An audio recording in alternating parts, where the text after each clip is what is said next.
عليكم ورحمة الله تعالى وبركاته. حياكم وبياكم وسددني الله وإياكم على الخير والهدى ما حينا. اليوم لعلي أن أكمل مسألة كيف تحيا مطمئنا. أنا سأسأل سؤالا للإخوة المشاهدين: من يضع نفسه في جدول أعماله؟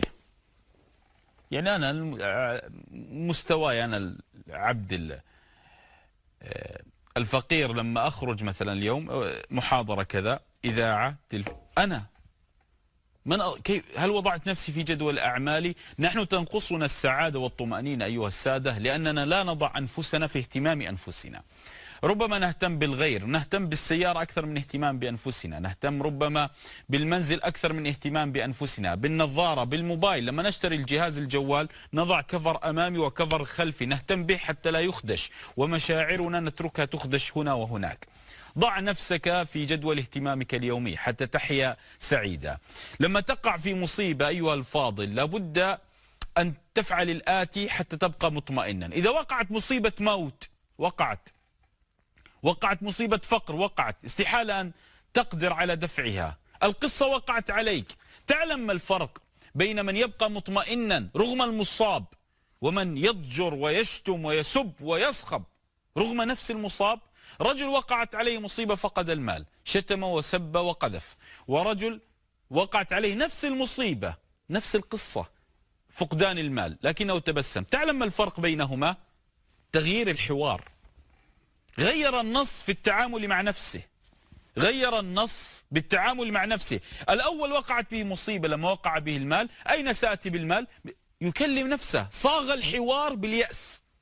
أين سأتي بالمال؟ ذهب المال، ماذا سأفعل؟ افتقرت، اخترب بيتي.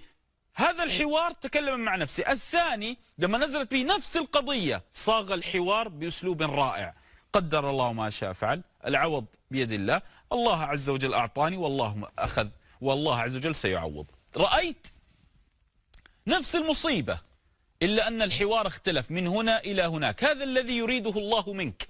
الذين إذا أصابتهم مصيبة قالوا إنا لله وإنا إليه راجعون. المصيبة واقعة هنا وهناك، ولكنك تخاطب نفسك بأسلوب حواري جميل تصبر نفسك.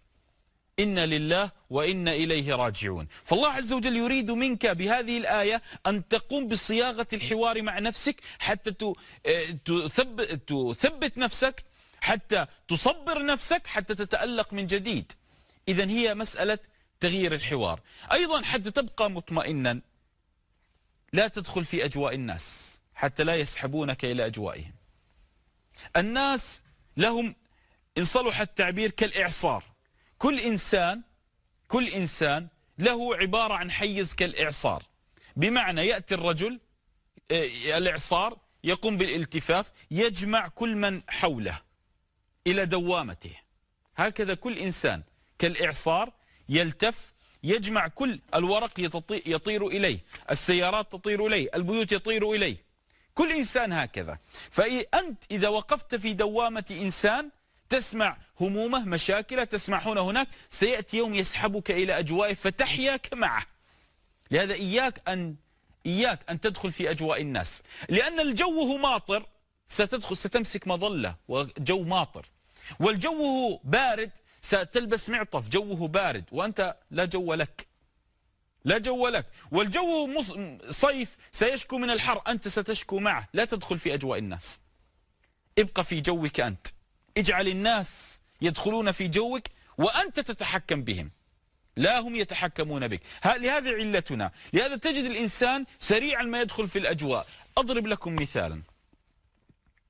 لكم مثالا. جميل المشاعر أحيانا تجتاح بنا، لكن أنا سأضرب لك مثال كيف أنت تتأثر بأجواء الناس حتى على مستوى الشاشة. مثلا سأتكلم، لو رأيت برنامجا، سأتكلم بصراحة أكثر. مثلا يوجد برنامج اسمه الصدمة، صح؟ بعد الإفطار، صح؟ الكل يشاهده، لكن توقيته عجيب. تحصل واحد يأكل سمبوسة ويبكي، ما يعني يغيرون الوقت. هذا البرنامج لا يخاطب العقل، يخاطب الفؤاد، يخاطب الضمير، يخاطب المجتمع. أراه يعني له تأثير في الناس. فألا تلاحظ معي أنك تبكي معه؟ تتفاعل معه، دخلت في جوه. هكذا الإنسان يدخل في جو الغير إن كانت مشاعره أقوى. يعني بمعنى آخر، آتي لي جو آخر، مثلا تشاهد أغنية وقام الناس يرقصون ويتمايلون، أنت وش يصير في البيت معك؟ ترقص معهم وتتمايل. فالإنسان دائما ينتقل من الأدنى إلى الأضعف. الإنسان ينتقل من الأدنى إلى الأضعف. طالما أنت تأثرت وانتقلت، إذن أنت الضعيف. أنت الضعيف وانتقلت لجوهم. تعلم لماذا؟ لأن الإنسان هكذا طبيعته، يميل دائما مع ما يشاهد، يتفاعل. فتجد مثلا لما تتابع برنامج الصدمة ويأتي فلان يضرب أمه أو يضرب أباه وآخر فأنت لا شعوريا لا يرى تبكي، دخلت في جوه، دخلت في عالمهم. نعم هكذا. فلهكذا أيضا كما أسلفت الموسيقى، تجد إذا رجل قام أو ما يسمى الرقص أو ما يسمى كذا، تجد تقوم معهم وتتمايل. لماذا؟ رأيت الناس قاموا فكان جوهم أقوى منك فدخلت معهم. لهذا لا تتأثر بجو أحد، اجعل من نفسك أنت المستقر، وأنت من يدخل الناس إلى عالمه، لا العكس. هذا ضربته مثال، البرنامجين ضربتهم كأمثلة، علمت هذه مسألة. أيضا حتى دائما تكن مطمئنا يجب أن توازن. وازن بحياتك. إذا أخذت الحياة كلها جد ستموت بتعبك ونكدك. وإذا أخذت الحياة كلها مرح لن تعمل.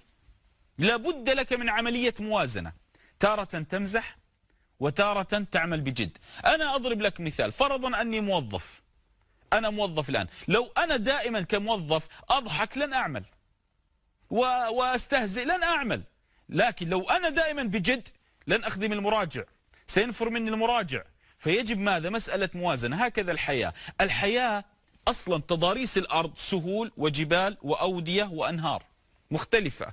حتى مناخ الأرض هناك ثلج وهنا حر وهنا مطر مختلف. أنت كن كذلك، أنت في حياتك اليومية كن كذلك. لا تتقمص فصلا واحدا ولا جوا واحدا ولا أرضا صلبة واحدة أو أرضا غير الصلب. لا، كن ماذا؟ متقلب معك بحسب ماذا؟ بحسب أين تمشي. ولا أعني متقلب بمعنى منافق، أن نحن نتكلم عن حياتك حتى تحيا مطمئنا. بمعنى أرى الناس أو أرى أهلي، أرى أقاربي عفوا، أراهم الآن في جو لين ومرح، أدخل معهم في جو اللين والمرح. أراهم في حزن كئيب، أحاول تلطيف الجو، لكن لا أدخل في مسخرة وأستهزئ بهم وكذا وأكسر مشاعرهم. بمعنى آخر كن لينا، كن لينا. لهذا حتى تحيا مطمئنا اعلم أن اليوم ينقضي ويقترب الموعد. بمعنى آخر كلنا الآن ينتظر انتهاء رمضان إلا من رحم ربك. طبعا هناك أناس تقول أنا ما أنتظر، بالعكس أنا أحب رمضان وسأبقى برمضان. لكن لو قلت لك اسمع إن شاء الله، شوف الآن أنا لو قلت لك أنت تقول أنا أريد رمضان وعبادة وليلة القدر وأجواء حلوة، إن شاء الله ثاني يوم العيد نسافر مع بعض بإذن الله عز وجل شانه للنمسا أو لبريطانيا، أكلك وشربك وإقامتك على حسابي. ماذا ستفعل؟ ستصبح تعد الأيام، إجازة وعيد وكذا، أو ستربح معنا سيارة. لماذا؟ لما يقترب الموعد المأمول أنت ترسم له سعادة، يصبح تعداد الأيام يهمك. تعداد الأيام للاقتراب للنقطة التي تريدها يهمك. لما يقع عليك مصاب، اسمع وانتبه، لما يقع عليك مصاب ضع فرج الله عز وجل هو العيد. ضع أن الفرج سيأتي، لا محال الفرج سيأتي. فلما أنت وقع عليك مصاب الفرج سيأتي، لا يهمني تعتاد الأيام، سيمر سيمر سيمر حتى يأتي فرج الله سبحانه وتعالى. رب العباد يقول فإن مع العسر يسرا، ثم قال إن مع العسر يسرا. الغريب وضع ال للتعريف في العسر ولم يضع ال للتعريف في اليسر. شوف قال فإن مع العسر ال للتعريف، يسرا نكرة ما وضع لها ال للتعريف، ثم قال إن مع العسر يسرا أيضا لم يضع ال للتعريف. تصور يعني هنا يسر ما قال فإن مع العسر اليسر، قال فإن مع العسر يسرا، ما قال اليسر. لماذا؟ لأن الله عز وجل يريد أن يقول لك ترى العسر واحد لا يتجزأ، ما عندي اثنين وثلاث، العسر واحد، لكن اليسر جعلته أنا هكذا بلا التعريف لأنه يتنوع، يعني أكثر من يسر سيدخل عليك. لكن نحن لأننا ننظر بنظرة تشاؤمية، خلاص فقدت مال فقدت مال، إذا فقدت الحياة، فقدت أن أشتري سيارة، فقدت البيت، فقدت، أربط كل التشاؤم بهذا اليسر، بهذا العسر، ولا أأمل ما وعدني الله عز وجل شانه من اليسر. بل الله عز وجل قال سيجعل الله، سيجعل الله ماذا يا رب؟ ماذا ستجعل؟ بعد عسر يسرا، بعد عسر يسرا. إذن